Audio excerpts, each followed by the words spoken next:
Hello friends, my name is Jess and welcome back to my channel, Books Past Bedtime. In today's video, we're going to be starting a new reading vlog. Now, I'm so excited for this reading vlog because we are going to be reading 4 new queer romance releases. And I'm so excited for all 4 of these books. Let me show you what we're going to be reading. Alright, this is the stack of books we're going to be reading. So we're going to be reading Here We Go Again by Alison Cochrane. Alison Cochrane is one of my favorite authors and this is her newest release. This is a sapphic road trip romance. I think it's like second chance. The two used to be friends and now they're enemies and hate each other, but they have to go on this road trip together because it is the dying wish of their favorite English teacher who inspired both of them to become teachers themselves. And so they pack up the car and are going to journey from, I think, Oregon to Maine. Super excited for this one. No one writes mental health like Alison Cochrane, and honestly no one writes a romance like Alison Cochrane, so this one is super exciting for me, as are all of these. But next I'm going to be reading The Prospects by K.T. Hoffman. This is a sports romance with a trans main character. Our main character Gene is the very first openly trans professional baseball player, and this is his romance with a rival teammate. The Ride of Her Life by Jennifer Dugan is Yeehaw But Make It Sapphic. This is kind of like a Hallmark-esque romance between 2 girls. One is like a city girl who inherits a farm, and the other is like a farmhand who works on the farm that she inherits, and of course they hate each other at first, but then they fall in love. And last but certainly not least, we have Late Bloomer by Maisie Eddings. This is another sapphic romance that I'm super excited for, and this one is kind of like similar in concept to like the main character inheriting something, and in this one I think she either inherits or buys. Actually, she wins the lottery and then she buys a flower shop, except one of the other character like thinks they're the rightful owner of the flower shop, but then of course the two like agree to cohabitate and then they fall in love and have a relationship and own it together. I just am so obsessed with the cover of this book. Like, it is so beautiful and I feel so represented by this girl. Like, she looks just like me and I love it. Okay, so those are the 4 books that we're going to be reading in this vlog, and let's just get right into it because I'm so excited.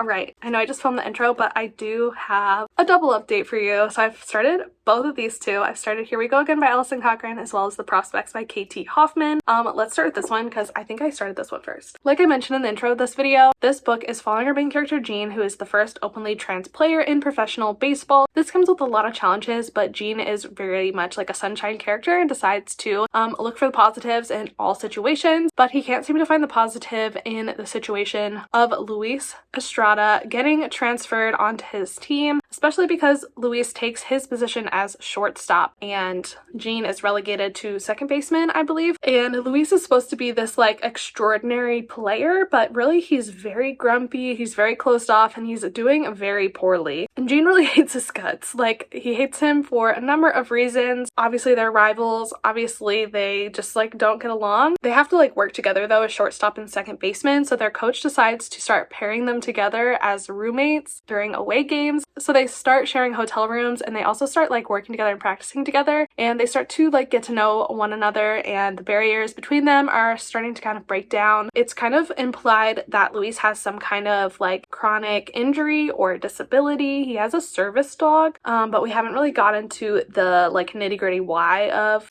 him having a service dog.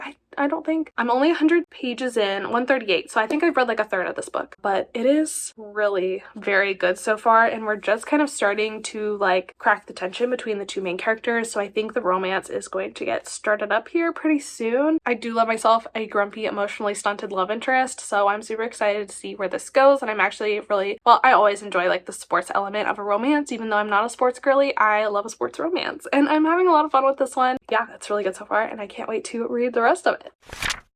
And like I mentioned, I also already started Here We Go Again by Alison Cochrane. This is a sapphic road trip rom-com. In it, we're following our 2 main characters, Logan and Rosemary. Logan and Rosemary used to be best friends when they were kids, but then this situation happened and they ended up hating each other. And this was before they left high school, but now they're back in the same high school because they're both teachers. And they're brought together even further by their mutual favorite English teacher who inspired both of them to become teachers. He is dying of cancer, and his final wish is for the 2 of them to drive him to his cottage in Maine from Oregon where they are. And so the 2 like begrudgingly agree because they want to honor the dying wish of their favorite teacher, even though they can't understand how they're going to spend so long in a car together without killing one another. So I'm about a third of the way into this book as well. I'm on page 134. This one is equally good so far. I have already like tabbed some things. Like, no one writes mental health like Alison Cochrane. Like, I just read these books and I'm like, that's me.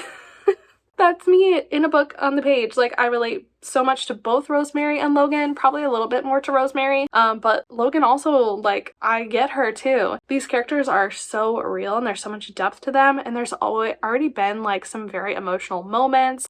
Definitely like trigger warning for death of like a parental figure. That hasn't happened yet, but like the guy has cancer, so it's definitely like very emotional to read about. So if you're not up for that, like, I would skip this one, but if you are, I really just think that this one is gonna be so good. I really expect to cry by the end of it. Yeah, so update is going great. Both of these books, amazing. Like, honestly, both of these could be 5 stars, and what a fucking way to start off this video. Like, I'm so excited to keep reading these, and as I get closer to the end, I will update you with more thoughts.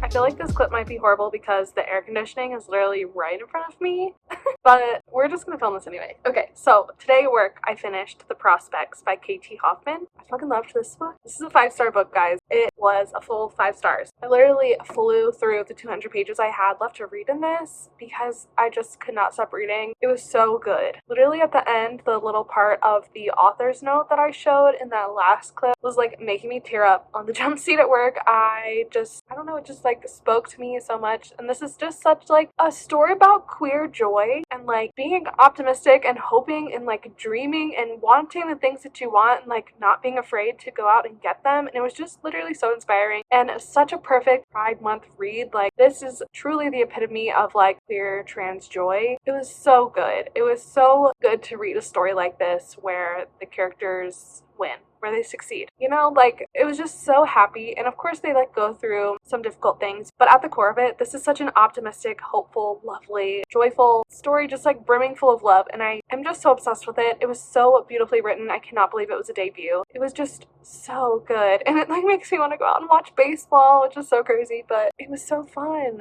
And I don't know, I just care about Jean and Louise so much. And I loved seeing their romance and just their friendship and how they supported one another and how they cared for one another. And I just loved, I don't know, I loved everything about this book. It was beautifully written.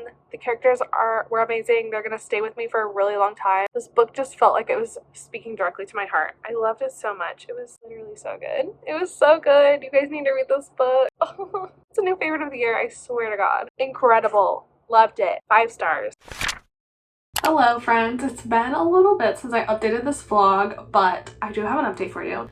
So, since I last spoke to you, I have finished Here We Go Again by Alison Cochrane. This was another 5-star book. It was so good. This vlog is so successful so far. I'm so excited. I really didn't expect an Alison Cochrane book to be anything other than a 5-star, as I have given her previous, the bookmark falling out, as I have given her previous 2 books 5 stars and absolutely loved them. They're like some of my favorite books ever. So I was really highly anticipating this one. I really had no fear that it would be 5 stars, and I'm glad to have been proven correct. So this was literally amazing. I loved the plot of it. Like, I feel like it had a lot more emotional depth to this. I would say there's trigger warnings, like if you have someone in your life who's dealt with cancer and passed away from cancer, I maybe wouldn't pick this book up like right after that happened. I think it would be very difficult to read. I thought it was like handled very well. It ended up being like very inspiring, kind of like a live your life to the fullest, like don't let yourself have regrets with people. Like, I did enjoy that kind of messaging and how that played out throughout the course of the story. I loved seeing our 2 leads, Rosemary and Logan, kind of come together. I enjoyed seeing the way that their relationship with one another developed. It's almost like a second chance romance because like they were friends and then they hated each other and they still hate each other, but then they're forced to go on this road trip by this alien teacher that they both love. Seeing how like he kind of brings them together and they kind of realize that they have a lot in common, they have a lot of feelings for each other that they haven't fully like let go of, and seeing them kind of reform like a shaky bond and then a friendship and into a romance. I all thought it progressed very believably, like a good foundation for like a strong relationship moving forward. Like I really liked how their romance developed. I thought it was very well paced, very well done, like very emotional and just wonderful. Another thing I really loved about this book is I really don't think anyone writes mental health like Alison Cochrane does. The Charm Offensive is a great example. Just the anxiety, the ADHD, and depression rep in that book was just like unreal. Like I've never had an author put into words things that I've felt before. Like I do think there's a lot of good books out there with mental health rep, but something about the way Alison Cochrane does it, I really think she is the best, like the best at mental health rep, at putting mental health feelings into words. It's honestly incredible. There was a couple of passages in here that I literally marked to share with my therapist. Like that's how insanely good this book is at that, at every aspect, but that specifically.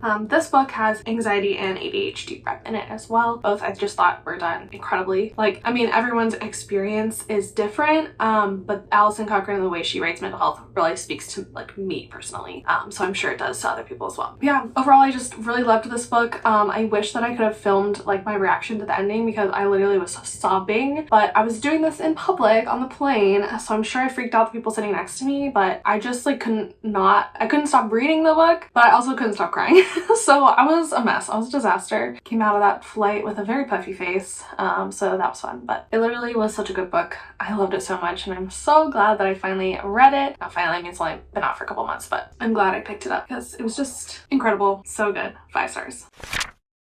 And then, since I last talked to you, I also did start Late Bloomer by Macy Eddings. I am 126 pages into this one, so like a third of the way through. And I'm really liking it so far. I feel like I've kind of like heard middling reviews of this, so I was a little bit nervous to pick it up. I've never read anything by this author before. I think she's only written straight romances prior to this. I always say straight. I should say MF because I don't know, the characters might be queer. I have no idea. 126 pages into this book. Surprisingly really liking it. I think it's really cute. The premise of it is kind of goofy because basically our main character, Opal, is kind of used to like being walked all over by everyone in her life and just not being very happy, but not really knowing how to get out of this like life rut that she's kind of in. But then she wins the lottery. She doesn't get like a ton of money, but she gets like a couple $100,000, which is pretty sweet. And so she decides she's gonna have a new start with this money, and she finds this flower farm in North Carolina that she decides to buy with her money, like sight unseen, and she purchases it. And she goes down there and like, this is gonna be perfect. Like, it's gonna be cute. It'll be a new city, a new start, and it'll also be like the perfect place to have her little craft business. So she's very excited about this. She goes down there. Turns out Pepper, this other girl on the cover, lives on this flower farm and thought that it was hers, but after her grandmother died, who was the owner of this property, the property passed to her mother, and her mother's the one that sold it to Opal. And so they have this whole like misunderstanding of who actually owns this property. And then Pepper doesn't know what to do because she doesn't have anywhere else to go. Like, this is where she lives. And Opal's like, well, I just spent all my money on this property, like it's mine, I have the deed. So the way that they meet is very unrealistic and very convenient and very goofy. Like, would that ever happen in real life? No, probably not.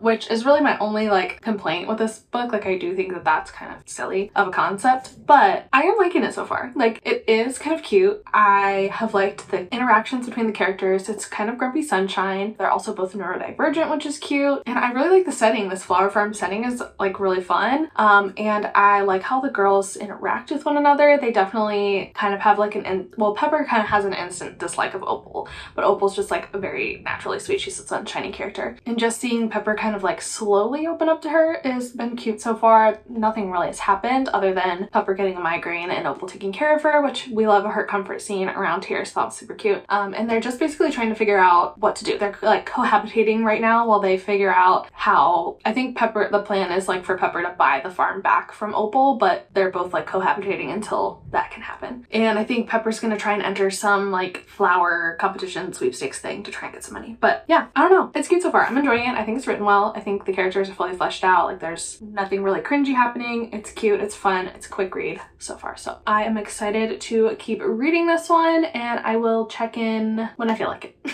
Okay, so last night I did finish Late Bloomer by Maisie Eddings, and I feel like I'm gonna give this like a 3.5 star. I didn't love it, but I did like it. Like, I do kind of want to echo my sentiments from the last update that the whole setup for this book, very unrealistic, and as the book continued to go on, it just started to feel even more and more unrealistic that these two people in this outlandish situation could come together and have a romance. Like, I think outside of the setup of the book, this was a very cute romance, and had these two met in like some kind of different circumstance, I think I would have liked it better because I did enjoy the characters and I did enjoy them together. It's just such a weird fucking situation. Like, who wins the lottery, randomly buys a flower farm off of Facebook Marketplace of all places, sight unseen, goes there, and then there's already somebody living there that's like, no, this is my property. Like, you're out your money there, and then you start to live with this girl. Like, it's just so crazy. Like, it's such an outlandish situation, but I liked it. Like, other than that, I feel like one thing I do also want to complain about though is these are two very like awkward neurodivergent girlies, which we love, but then as soon as they like fall into bed together, they're like sex gods. And like Pepper is virgin too, so I'm like, can we have like some like cute awkward bumbling or something? Like, what is this like dirty talk? Like, I don't know. It was very like discordant with how the characters were being painted. Like, I get wanting to have like a good smut scene, but it just didn't feel like it fit with the characters exactly. So I thought that that was kind of weird, and I had a bit of like an issue with that. So yeah, I just feel like all the pieces of this book didn't come together for me. I liked the characters. There were some aspects of the writing that were kind of annoying. Like, I do feel like the author kind of elaborated on like, I don't know.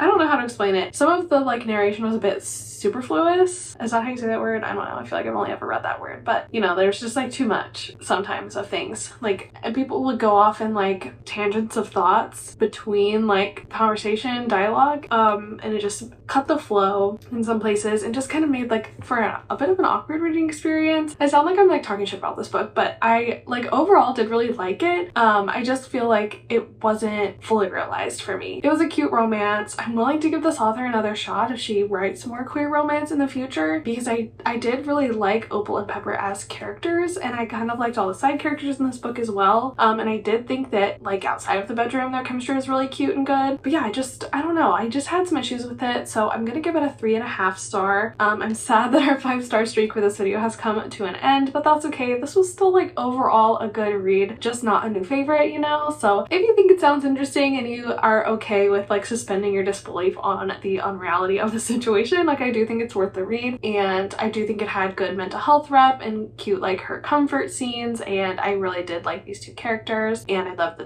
neurodivergent rep in it. But yeah, it just was like middle of the road for me. So alright, so let's move on to our next and final book. I feel like I keep wearing the same thing in these update clips. I promise I'm washing my clothes. When I get a new sweatshirt and it's like the softest one I own, I just wear it obsessively until I've washed it enough times that it's no longer the softest I own, and then it just goes into the regular cycle, you know, of sweatshirts. Yeah. Anyway, have an update. I am 50% of the way through Ride of Your Life by Jennifer Dugan. My boarding pass is in there from when I flew home because I was reading this on the plane. This was the next book I decided to start and the last book in this vlog, and I feel like we're kind of going downhill in ratings. This is not that great. So basically this is about this girl named Molly who inherits this horse farm from an aunt that is estranged from her mom. She doesn't really have a relationship with this aunt, so she's shocked when the farm is left to her. She only really remembers spending one summer there when she was a kid. And so she goes and inherits this farm and learns that there's this farmhand on it named, what is her name? Named Shawnee. And Shawnee is very like abrasive, expected the farm to go to her, hates Molly for who she is, the fact that she's inherited this farm, the fact that she's going to sell the farm, and then Shawnee will be left without a home, without a job, etc., etc. So it's a very like delicate kind of situation going on, and everyone in Molly's life is like, you have to do what's best for you. Like, you can't keep this farm just because this hot girl lives on it and works on it. Like, you can't save everyone kind of thing. So it's kind of a weird power imbalance situation for a romance to start. And also the romance itself is kind of odd. Like, the two are very physically attracted to each other, but they don't like one another. They don't like what one another stands for, and again, they're in this weird power imbalance situation. And so Shawnee particularly is just very hot and cold. Like Molly basically is just like lusting after her, and Shawnee one time will be nice to her and then the next time will be so like incredibly mean to her. I feel like the way Shawnee's character is set up, there's more reason for her to be mean to Molly and to dislike Molly, but then there are these moments where she's just like kind of cruelly flirting with her. There's not enough setup to create this shift in dynamic. There's not enough conversation. It all is just kind of happening in Molly's head almost. All of the like forward plot movement is happening in Molly's head, and so it just feels kind of jarring when Shawnee is like switching back and forth, and I feel like she's very reactionary to everything going on. Like I understand being in a difficult spot and not wanting your life to be turned upside down, but at the same time I kind of a bad feeling from Shawnee because it's almost like she feels that she was owed the farm since she was the one with the closer relationship to Molly's aunt and kind of cared for her at the end of her life, and I don't really like that. Like I don't feel like I would ever feel I was owed inheriting something as big as a farm, as big as a house, like anything in general. Like I just find it hard to understand feeling entitled to inheriting anything from anyone, so I find that a bit off-putting about Shawnee as well. Yeah, I don't know, I'm just like not having as much fun with this one as I wanted it to be. I kind of wanted it to be more of a lighthearted cowgirl romance, excuse me, but it just is like not as well written as I wanted it to be, and also just like not as fun and charming. It's just kind of stressful, honestly. So I don't know, maybe things will start to make more sense in the back half of the book and things will start picking up, but yeah, I don't know. I'm literally pretty much exactly halfway through right now, and usually I kind of update with initial thoughts, but I didn't really want to stop reading. We're at page 100 and I feel like my thoughts really aren't that much different from page 100 to page 163, so I don't know, it's just not exactly what I wanted it to be. I feel like this video is gonna like start with a bang and then fizzle out, but it's not my fault. I don't know, I'm just a little disappointed by this, but I will finish it up and let you know my final thoughts. Maybe the ending will completely redeem the book and it will turn out to be great. Who knows? Anything can happen. Hello! I have my final reading update for you because yesterday I did finish The Ride of Her Life by Jennifer Dugan, and unfortunately this vlog just went downhill. This is a 2-star read for me. I'm so sad considering this is the first arc that I've ever been sent by a publisher. Like I really wanted to love it, and I feel like on paper it is something I would love, like a sapphic cowgirl romance. Like what more could I possibly want? Likable characters, realistic relationship development, non-cringy writing and dialogue, an ending that actually ties up all of the open endings in the book. I don't know, I actually had a lot of problems with this book. I continued to have the problems that I talked about in the first update, and it just did not get much better for me. It just really didn't get much better. So unfortunately I just can't justify giving this more than a 2-star. Like, it wasn't offensive to me, so it's not like a 1-star read, but I definitely would not go out of my way to really recommend this book, unfortunately. Like I said, the writing was just poor, the relationship development really felt off, like these two just really hated each other and just kept sending mixed signals and miscommunicating and then running away instead of communicating. It was just so frustrating to read. And then when they finally were kind of starting to hook up, I'm like, okay, but why? Why do you guys even like each other? Because every time you're together, you're fighting. Like, I don't get it. And then it just rushes into forever so quick. Molly's friend is also horrible in this book. Like, part of me wanted to like agree with some of the things she was saying, but she just kind of turned out to be awful as well. Like, literally every character in this book is awful and just stupid. So yeah, this just was not a successful read for me. I didn't like either of our main characters, and it just overall was kind of a slog to get through. I just really did not want to read this book once I was in the middle of it. I really had to force myself to finish it yesterday, and if it weren't for this vlog, I probably would have DNF'd it. Not that I can't DNF books in a vlog, but you know, I just felt an obligation to finish it too since it was sent to me. I don't know. I just not feeling this one. 2 stars. Okay, so that is our reading vlog for today. Thank you so much for watching this. Let's wrap it up really quick just in case you forgot. So we started out reading The Prospects. I actually think that these books I probably read in order of like how much I liked them. Like I do think I liked The Prospects a little bit more than Here We Go Again, even though I did rate both of them 5 stars. I loved them both. They're gonna probably end up on my favorites of the year list at the end of the year. I'm so excited. I loved them so much. And then I read Late Bloomer, which I gave 3.5 stars to. And then the Read for Life, which I gave 2 stars to. Yeah, that was the vlog. Thank you so much for watching, for being here. I really appreciate it. I will link these books in the description if you're interested in them. They are affiliate links, so I earn a tiny commission if you buy it through my link. No pressure, just there if you want it. You can also follow me on all my social media. Those are linked in the description. Somebody told me the other day that they weren't working. They should be working now. Yeah, don't forget to subscribe if this is your first time here, and like this video. It helps me out. Leave me a comment if you have anything you would like to say to me. Yeah, I appreciate you so much for being here and for watching this video, and I will see you in the next one. Bye.